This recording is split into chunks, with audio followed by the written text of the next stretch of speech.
Hello everyone, myself Mr. Vaibhav Titaramare, lecturer in Mechanical Engineering Department, NIT Polytechnic, Nagpur. I welcome you all in this lecture series of Mechanical Engineering Material subject. In today's lecture, we have discussing about the pig iron and wrought iron. Let us summarize the previous lecture. In previous lecture, we have discussed about the malleable cast iron.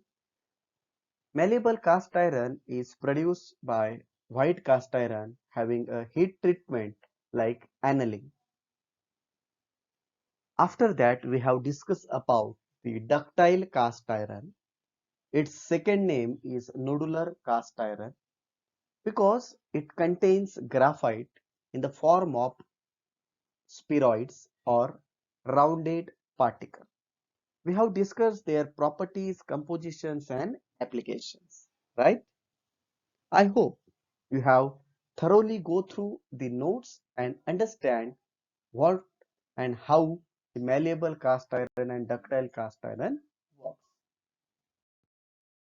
So the learning outcomes are after completion of this lecture, you are able to understand the properties and applications of pig iron, understand the properties and applications of wrought iron. These are the program outcomes which are going to be achieved after completion of this topic. Let us discuss about the pig iron. So as you are seeing the figure of blast furnace on this slide, ये जो blast furnace है ये आप सभी ने 10th standard में पढ़ा हुआ है, बराबर है।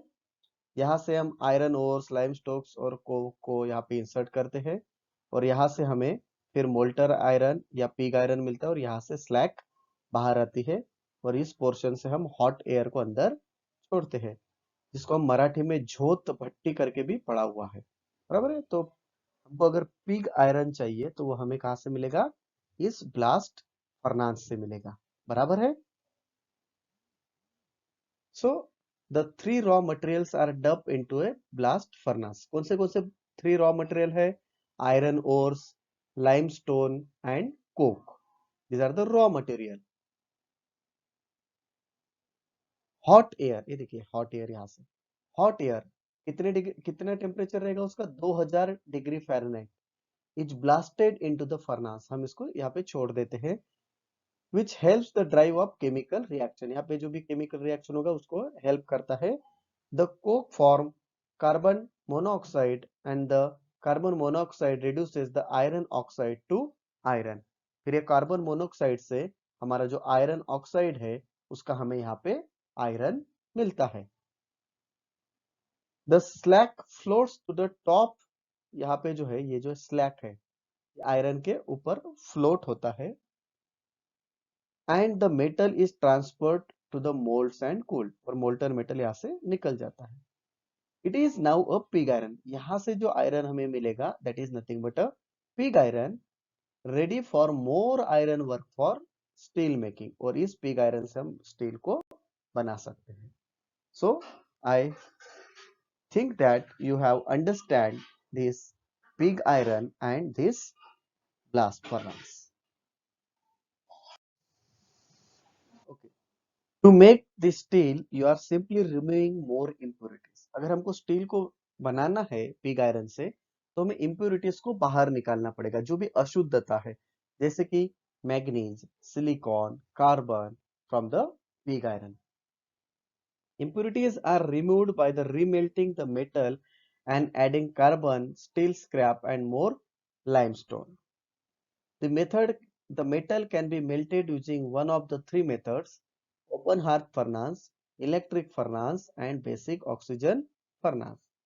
हम पिग आयरन को 3 फर्नास में मेल्ट कर सकते हैं, जैसे कि open hearth furnace, electric furnace and basic oxygen furnace. Let us discuss the classification of pig iron. Pig iron के टाइप्स के बारे में हम देखते हैं। सबसे पहले आता है बेसिक पिग आयरन। इसमें सिलिकॉन जो रहता है ये 1.5% मैक्सिमम रहता है और सल्फर की मात्रा बहुत कम रहती है, दैट इज 0.04%। फास्फोरस 1% से कम रहता है, मैग्नीज 1 से 2% तक रहता है और कार्बन 3.5 से लेकर 4.4% तक रहता है। Next type of pig iron is foundry pig iron. All types that are used for iron castings. इसके अंदर सिलिकॉन जो है 0.5 से लेकर 3% तक रहता है, कार्बन 3 से 4.5% तक रहता है, मैग्नीज 0.4 टू 1.25% रहता है, सल्फर अप टू 0.05% रहता है, फास्फोरस 0.0035 से लेकर 0.9% तक रहता है और आयरन जो है वह बाकी का रहता है, फिर रिमेनिंग इज द आयरन। फिर आता है हमारा ferro alloys, that is the alloys of pig iron. They are used as additives in iron and steel industries to control the properties of iron and steel. For example, फेरोमैग्नीज जिसमें 74 से 82% of manganese रहता है और ferrosilicon जिसमें 5 से 17% तक silicon रहता है।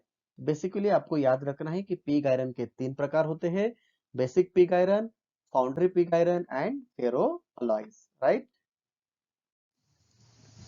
Let us discuss about the wrought iron.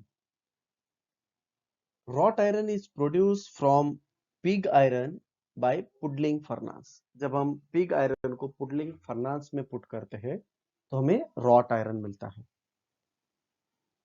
It is the mixture of very pure iron and silicate slag.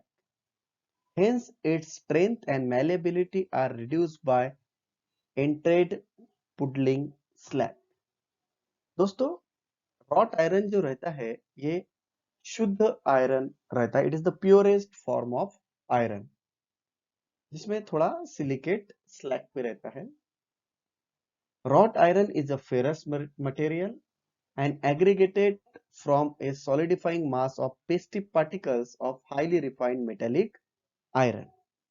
इसका केमिकल कंपोजिशन अगर हम देखें तो इसमें कार्बन बहुत कम रहता है, 0.02 से लेकर 0.03, फास्फोरस 0.05 से लेकर 0.25, सिलिकॉन 0.02 से 0.10, सल्फर 0.008 से 0.02, मैग्नीज 0 से लेकर 0.02, स्लैग जो रहेगा 0.05 टू 1.5% एंड बैलेंस जो भी रहेगा रिमेनिंग जो रहेगा दैट इज आयरन। तो आपने ध्यान में रखना है कि रॉट आयरन जो रहता है it is the purest form of iron. इसको हम दूसरे नाम से भी जानते हैं, this is high grade iron. इसका दूसरा नाम क्या है? High grade iron. इतना आपने ध्यान रखना है। कुछ प्रॉपर्टीज देखते हैं हम रॉट आयरन की। जैसे कि रॉट आयरन को हम कभी कास्ट नहीं कर सकते, बराबर है। ये इंपॉर्टेंट प्रॉपर्टी इसकी कि रॉट आयरन की कभी हम कास्टिंग बना नहीं सकेंगे। Highly ductile, hence it can be forge and welded. इसकी डक्टिलिटी अच्छी रहती है, इसलिए हम इसकी फोर्जिंग और वेल्डिंग कर सकते हैं। इसका कोरोजन रेजिस्टेंस काफी अच्छा है, high resistance to fatigue and it recover the overstrain rapidly. Fatigue नहीं होता है, रेजिस्ट करता है फटीग प्रॉपर्टी को। Let us discuss the applications of wrought iron. First is building construction, that is underground service lines and electrical conduit. Public work में हम bridges बनाने के लिए, ड्रेनेज लाइन या स्लज टैंक्स बनाने के लिए इसका इस्तेमाल कर सकते हैं। इसके कुछ इंडस्ट्रियल एप्लीकेशंस है, जैसे condenser tubes, heat exchangers, acid and alkali process lines. कुछ अदर्स एप्लीकेशन है जिसके जिसके cold handling equipments and cooling towers.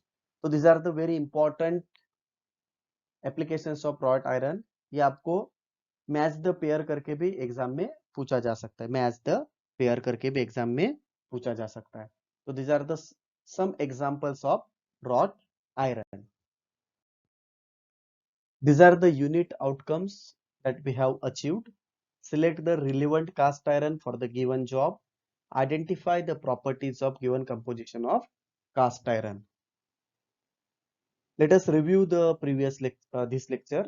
In this lecture, we have discussed about the pig iron. That is, pig iron is obtained from the blast furnace, right?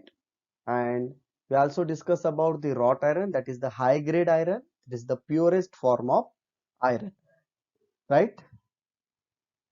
These are the program outcomes that we have achieved after completion of this lecture.